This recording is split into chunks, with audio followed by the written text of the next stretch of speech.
அல்ஹம்துலில்லாஹி ரபில் ஆலமீன். அல்லஹும்ம ஸல்லி அலா முஹம்மதின் வ அலா ஆலி முஹம்மதின் வபாரிக் வசல்லிம் அலைஹி. அஸ்ஸலாமு அலைக்கும் வரஹ்மத்துல்லாஹி வபரகாத்துஹு. வெல்கம் டு வாய்ஸ் ஆஃப் ஈமான். எல்லாரும் எப்படி இருக்கீங்க? நல்லா இருக்கீங்களா? அல்ஹம்துலில்லாஹ். அல்லாஹ் சுப்ஹானஹு வ தஆலா உங்களுக்கு நீண்ட ஆயுளையும் ஆரோக்கியத்தையும் வழங்க வேண்டும் என்று துவா செஞ்சு ஆரம்பிக்கிறேன். ஷஅபான் மாத வியாழக்கிழமையில இப்போ நம்ம இருக்கிறோம். அல்ஹம்துலில்லாஹ். அமல்கள் உயர்த்தப்படும் மாதம் மற்றும் அமல்கள் உயர்த்தப்படும் நாள் ரெண்டுமே ஒரே நாளில் இணைஞ்சிருக்கு. மிக சிறப்பான நாள்.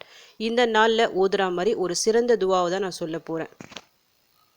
நான் இப்போ சொல்ல போகிற இந்த துவா குரானில் இருக்கிற ஒரு ஆயத்து தான். சூரா யாசின். யாசினில் இருக்கிற ஒரு ஆயத்து. டெய்லியும் நீங்கள் யாசின் சூறாவை ஓதக்கூடியவர்களாக இருந்தால் கண்டிப்பாக இந்த ஒரு ஆயத்து உங்களுக்கு மனப்பாடமாக தெரிஞ்சிருக்கும்.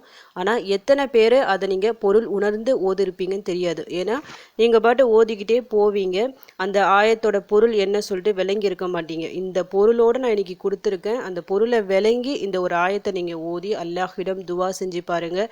எப்படிப்பட்ட சோதனையான ஒரு சூழ்நிலை நீங்கள் இருந்தாலும் சரி, அதிலிருந்து ஈஸியாக வெளியே வந்துடலாம்.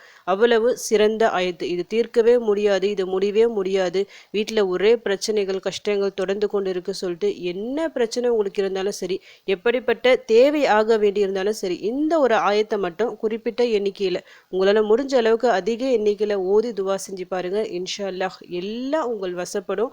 இன்று ஷஅபான் பிறை 15. இன்னும் 15 நாள் கூட இல்லை ஷஅபான் முடிவடைவதற்கு. அதுக்கப்புறமா ரமதான் மாதம் வரவிருக்கிறது. இன்னும் கொஞ்ச நாள் தான் இருக்குது. இந்த கொஞ்ச நாளில் உங்களால் எந்த அளவுக்கு அமல்கள் செய்ய முடியுமோ அவ்வளோ அதிகமாக அமல்களை செஞ்சுக்கிங்க. ஷஅபான் பிறை 15 பொறுத்த வரைக்கும் நிறைய ஹதீஸ்கள் இருக்குது. அதாவது பராத் இரவு சொல்லிட்டு இந்த ஒரு இரவில் மஹ்ரிப் தொழுகைக்கு பிறகு 3 யாசின் ஓதுவாங்க. நைட்டு தொழுகை இருக்குது சொல்லிட்டு அப்படிலாம் ஹதீஸ்கள் இருக்குது. அப்படிப்பட்ட ஹதீஸ்கள் எல்லாமே சஹிஹான ஹதீஸ்கள் இல்லை, இட்டுக்கட்டப்பட்ட ஹதீஸ்கள். நம்ம சேனலில் பொறுத்த வரைக்கும் சஹிஹா என்ன ஹதீஸ் இருக்கோ, என்ன துவாக்கள் இருக்கோ அதை தான் நம்ம பார்த்துட்டு வரோம். அதனால் நான் இதை பற்றி சொல்லலை இன்னைக்கு. சில பேர் டெய்லியும் சில சூறாக்களை தேர்ந்தெடுத்து வழக்கமாக ஓதிக்கொண்டு வருபவர்களாக இருப்பாங்க.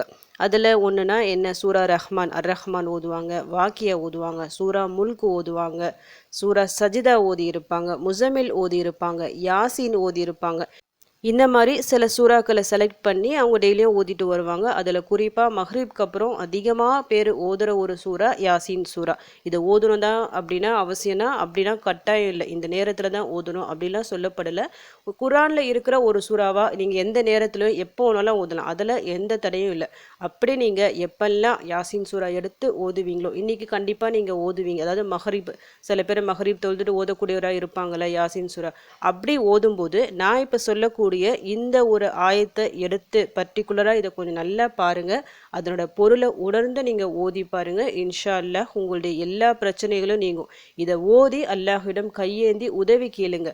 அல்லாஹ்வை நம்பினால் கண்டிப்பாக அவன் கைவிட மாட்டான், எல்லாமே உங்கள் வசப்படும்.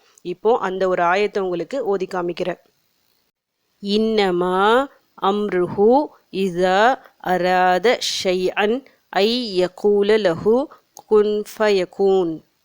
இன்னமா அம்ருஹு இதா அராத ஷைஅன் ஐ யகூல லஹு குன் ஃபயகூன். இன்னமா அம்ருஹு இதா அராத ஷைஅன் ஐ யகூல லஹு குன் ஃபயகூன். யாசின் சூறாவை டெய்லியும் நீங்கள் ஓதக்கூடியவராக இருந்தால் நிச்சயமாக உங்களுக்கு இந்த ஒரு ஆயத்து மனப்பாடமாக தெரிஞ்சிருக்கும். இதோட பொருளையும் என்னன்னு பார்த்து வச்சுக்கிங்க. எப்பொருளை ஏனும் அவன் படைக்க நாடினால் அதற்கு அவன் கட்டளை இடுவதெல்லாம் குன், அதாவது ஆகுக என்று கூறுவதுதான். உடனே அது ஆகிவிடுகின்றது. அல்லாஹ்வின் வல்லமையை, மிகப்பெரிய ஒரு வல்லமையை கூறக்கூடிய வசனம் தான் இது. அதாவது அல்லாஹ் எதையாவது ஒன்றை படைக்க நாடிட்டானா அவன் சொல்றதெல்லாம் எடுத்து படைக்கிறது அப்படிலாம் இல்லை. குன்னா தமிழில் ஆகுக, அரபியில் குன் அப்படின்னு சொல்லுவாங்க. அப்படி சொன்னால் உடனே அந்த ஒரு பொருள் ஆகிடும். அது எப்படிப்பட்ட ஒரு பொருளாக இருந்தாலும் சரி, பெரிய மலை, இமயமலை அப்படிலாம் இருக்கு சொல்லுவோம் பார்த்தீங்களா, அதை விட பெரிய மலை ஆகட்டும், இல்லைனா சின்னதாக அடியில் இருக்கிற மண் ஆகட்டும், எதுவாக இருந்தாலும், உயிர் உள்ளதாக இருக்கட்டும் உயிர் இல்லதாக இருக்கட்டும், எதுவாக இருந்தாலும் அவன் சொல்வதெல்லாம் குன், அந்த ஒரே ஒரு வார்த்தை அதை அப்படியே ஆகி நிற்கும். இப்போ நம்ம எல்லாம் அதிசயமாக பார்க்குறோம் ஒரு பொருளையும். சில விஷயங்களை நீங்கள் இயற்கையை பார்க்கும்போது நீங்களே ஆச்சரியப்படுவீங்க, எப்படி இவ்வளோ ஒரு அழகாக இருக்குது. அப்போ தான் அல்லாஹ்வின் ஞாபகம் நிறைய பேருக்கு வரும். இப்படி எல்லாம் அல்லாஹ் எவ்வளோ அழகாக படைச்சிருக்கானே. ஒரு சின்னதாக ஒரு விலங்கை நீங்கள் எடுத்து பாருங்கள், அந்த விலங்கை பார்க்கும்போதே அவ்வளோ அழகாக இருக்கும். எவ்வளோ நுணுக்கமாக அழகாக படைச்சிருக்கான்னு சொல்லிட்டு. இதுக்கெல்லாம் அவன் அந்த அளவுக்குலாம் யோசித்து ரொம்ப சிரமம் எடுத்துலாம் படைக்கவே இல்லை அல்லாஹ் சுப்ஹானஹு வ தஆலா. சின்னதாக குன் சொல்லிட்டு ஒரே ஒரு வார்த்தை சொல்லி அது அழகாக ஆயிடும். அதில் எந்த குறையும் யாராலையும் கண்டுபிடிக்க முடியவே முடியாது. அப்படிப்பட்ட அல்லாஹ்வின் வல்லமையை கூறும் ஆயத்து தான் இது. அல்லாஹ்வை புகழக்கூடிய ஆயத்து இது. அதுவும் சாதாரணமாக நம்ம புகழல, மிக பிரம்மாண்டமாக நம்ம புகழ்கிறோம். அல்லாஹ்வின் அந்த மிகப்பெரிய ஒரு தன்மை இது. அதை மனசார உணர்ந்து புகழ்கின்றோம். பொதுவாக அல்லாஹ் சுப்ஹானஹு வ தஆலா தன்னை புகழ்வதை அதிகமாக விரும்புபவன். நீங்கள் சாதாரணமாக எப்போ துவா செஞ்சாலும் சரி, முதல்ல அல்லாஹ்வை புகழ்ந்து பிறகு உங்கள் துவாக்களை கேட்டு பாருங்கள். நிச்சயமாக அதற்கு பலன் விரைவில் உங்களுக்கு கிடைக்கும். இப்படிப்பட்ட ஒரு ஆயத்து, அதான் குரானில் இருக்கிற ஆயத்து. பொதுவாக குரானில் இருக்கிற ஒவ்வொரு எழுத்துக்களுமே மிக மிக சிறப்பான எழுத்துக்கள். அல்லாஹ்வின் கலம் அது. ஒவ்வொரு எழுத்துமே ஒரு எழுத்தை எடுத்து ஓதினாலே 10 நன்மை நமக்கு கிடைக்கும். அவ்வளவு சிறப்பு இருக்குது குரானில் உள்ள எழுத்துக்களை பொறுத்த வரைக்கும். அதில் இருக்கிற ஒரு ஆயத்து தான். எத்தனை எழுத்துக்கள் சொல்லிட்டு நீங்கள் கவுண்ட் பண்ணி பார்த்துக்குங்க. அப்போது 1க்கு 10 மடங்கு கூலி உங்களுக்கு கிடைக்கும். அது தனி விஷயம். அதிலும் இதில் இருக்கிற ஒரு பொருள், அது மிக சிறந்த ஒரு விஷயம். மனசார நாம் பொருள் உணர்ந்து ஓதுறோம். அல்லாஹ்விடம் நம்பி கேட்குறோம். உன்னை தவிர வேறு யாருமே ஒன்றுமே எங்களுக்கு செய்ய முடியாது, யாராலையும் உதவி செய்ய முடியாது. என்னுடைய இந்த கஷ்டத்தை நீக்கக்கூடியவன் நீ மட்டும்தான், இந்த துன்பத்தை நீக்கக்கூடியவன் நீ மட்டும்தான். நான் ஏதாவது தேவை இருக்கா, இந்த தேவையை நிறைவேற்றி தருபவனும் நீ தான். மிக மிக பிரம்மாண்டமான படைப்புகள் எல்லாம் சின்ன ஒரு வார்த்தையால், குன் சொல்லிட்டு ஒரு வார்த்தையால் படைச்சவன் அல்லாஹ். அப்படிப்பட்ட ரப்பிடத்தில் கையேந்தி நிற்கிறோம். என்னுடைய இந்த தேவை உன்னை பொறுத்த வரைக்கும் மிக மிக சாதாரணம். இது என்னை விட்டு நீக்கு, இந்த தேவையை எனக்கு நிறைவேற்றித்தா, இந்த கஷ்டத்தை என்னை விட்டு நீக்கு, என்னுடைய கடனை நீக்கு சொல்லிட்டு உங்களுடைய ஒவ்வொரு காரியத்தையும் இந்த ஆயத்தை முன்னிறுத்தி அல்லாஹ்விடம் கையேந்தி துவா செய்யுங்க.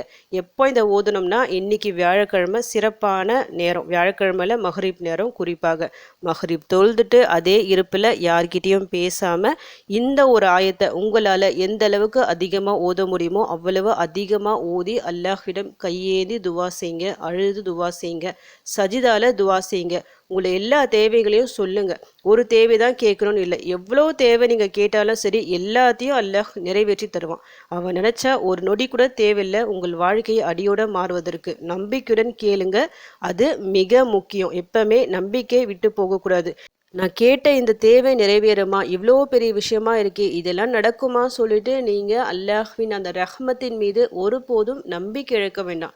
நீங்கள் கேளுங்க, அதை தரப்போறவன் அல்லாஹ் கண்டிப்பாக தருவான் நீங்கள் கேட்டது. அப்படி இந்த ஆயத்தை ஓதி நீங்கள் எந்த தேவை வேண்டி அல்லாஹ்விடம் உதவி வேண்டினாலும் அந்த உதவி உடனடியாக உங்களுக்கு கிடைக்க வேண்டும். உங்கள் வாழ்க்கையில் இருக்க எல்லா கஷ்டங்களும் தீர வேண்டும் சொல்லிட்டு உங்களுக்காக நானும் துவா செஞ்சுக்கிறேன். எனக்காகவும் என் குடும்பத்திற்காகவும் நீங்களும் துவா செஞ்சுக்கிங்க. அல்ஹம்துலில்லாஹ். இந்த வீடியோ உங்கள் எல்லாருக்கும் யூஸ்ஃபுல்லாக இருந்திருக்கும்னு நினைக்கிறேன். நீங்கள் தெரிஞ்ச இந்த விஷயத்தை மற்றவங்களுக்கும் எத்தி வைங்க. இதன் மூலம் அவர்களும் பலனடையலாம். இன்ஷா அல்லாஹ். அடுத்த பதிவில் சந்திக்கலாம். ஜஸக்கல்லாஹு கைரன் கசீரா. அஸ்ஸலாமு அலைக்கும் வரஹ்மத்துல்லாஹி வபரகாத்துஹு.